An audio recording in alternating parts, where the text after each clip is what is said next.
neuropathy behave. Have I got a witness in here? He's one that can make headaches stop in the name of Jesus. Anybody know he'll make the rent man stop leaving you notes, and he'll make the light bill go down? He's a God that specializes in whatever. He'll get in the middle of it. Anybody ever felt like the Lord was in the middle of your gas tank? I mean, you had just enough. Come on, talk back to me here. At $3.45, you had just enough gas. Have I got a witness in here? He'll get in the middle of your situation. What I like about it, if you be honest in here, there are folk who don't understand that when you have gone through some stuff, the Lord knows how to make what you got stretch to meet what you need. Have I got a witness in here? I remember one time a brother got in my car. He said, oh, you got to get to the gas station right now. You won't eat. I said, no, man, I'm fine. I got 11.2 miles left. I can make it to work to the grocery store before I'm out of gas. You don't know my tank like I know my tank. It's on E, but baby, it ain't all the way on E. I know. Think about the time I said that he will get in it. Won't he get in it with you? Won't he get in the middle of your situation? Have I got a witness in that? Pastor Gus, I'm reminded of a man who went to visit his grandchild. And he went to visit his grandchild, and the baby began to cry. He picked up his grandson and began to pat him up a little bit to keep him from crying.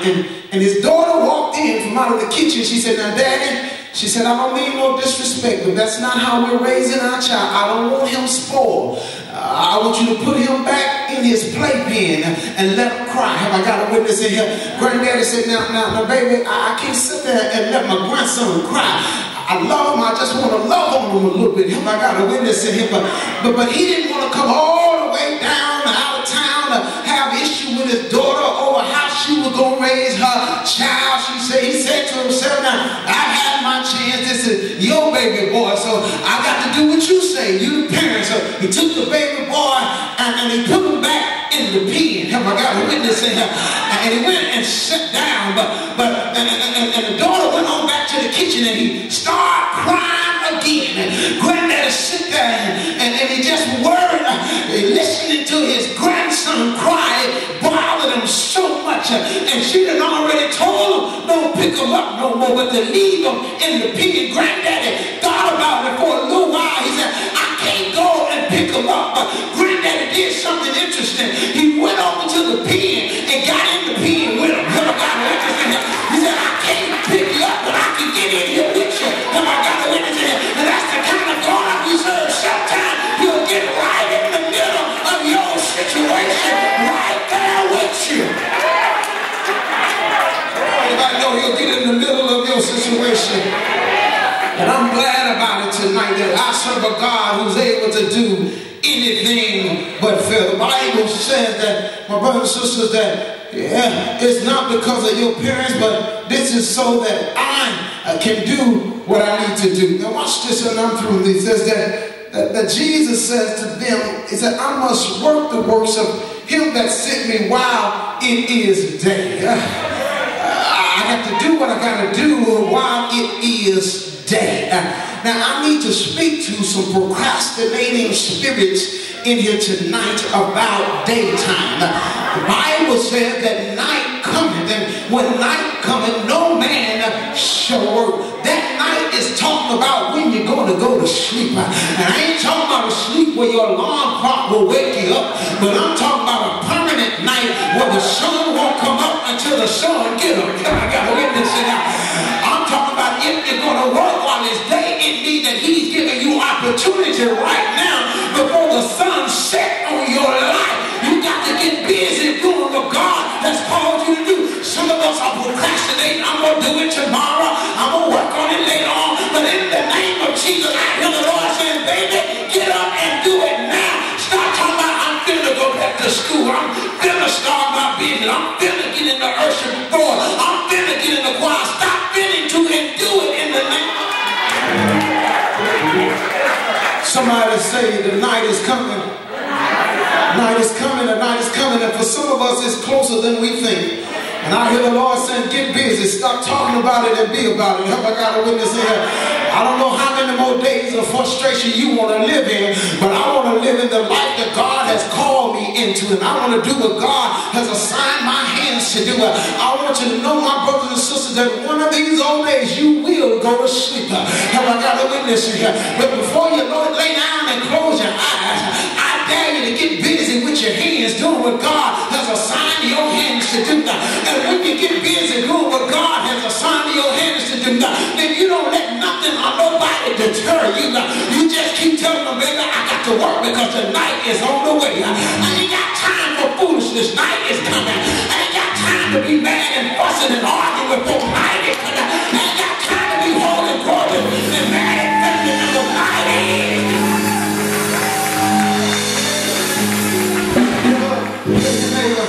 Tell your neighbor, night is coming. He says, I got to work because the night is coming. He says, I am the light of the world. I like that text because it's an oxymoron. It's a conflicting parallel here. He says that I am the light of the world, and he says that to a man that's in darkness. He tells a blind man that I'm the light. He says it to a man that cannot understand and comprehend light, that I'm the light even though you're in darkness. And I really believe, my brothers and sisters, what the Lord was saying here is that I'm exactly what you need. A lot of times God will send us exactly what we need. Have I got a witness in here? In other words, he's bread in a starving land. He's water in dry places.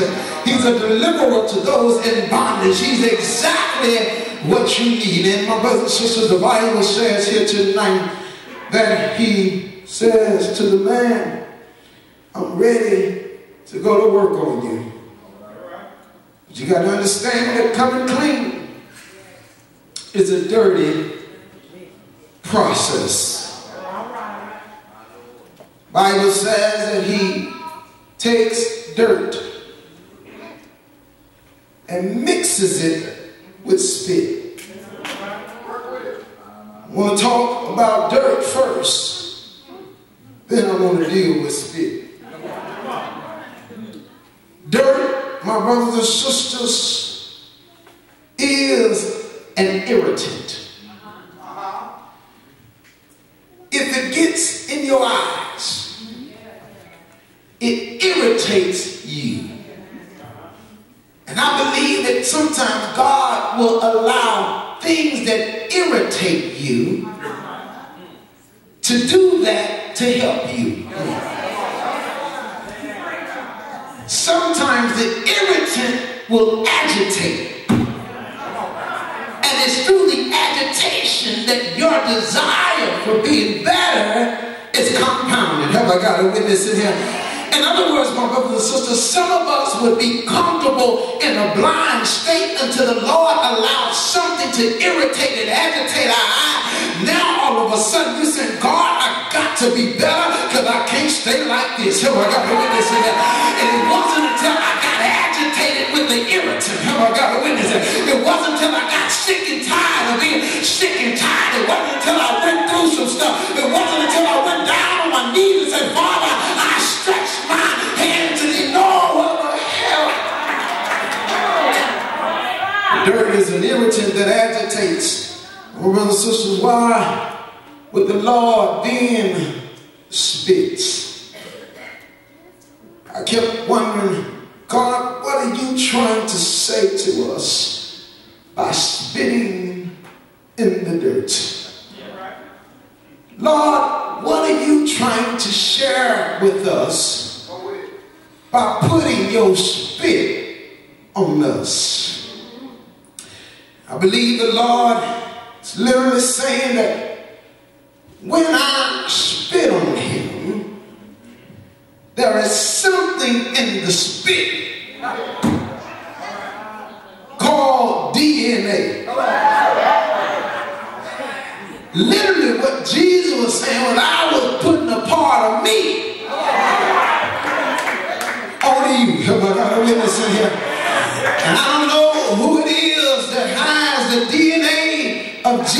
tonight, which simply means that the Lord has put his mark on you. I am not the same old person that I used to be, because I'm having a blood transfusion. And if you want to know whose child I really am, check out my DNA. Have I got a witness here? I come to tell somebody now, I'm on the DNA of an almighty God who's able to do anything but fail. And the Lord, all right in here, I'm going to tell somebody that coming clean is a dirty business, which simply means that you got to be patient with me, because God is not through with me yet. But when the Lord gets through with me, I shall come forth as pure gold. And the Lord Almighty, excuse me, y'all, but I believe I'm happy now. And the Lord Almighty, has God been good to anybody? Has the Lord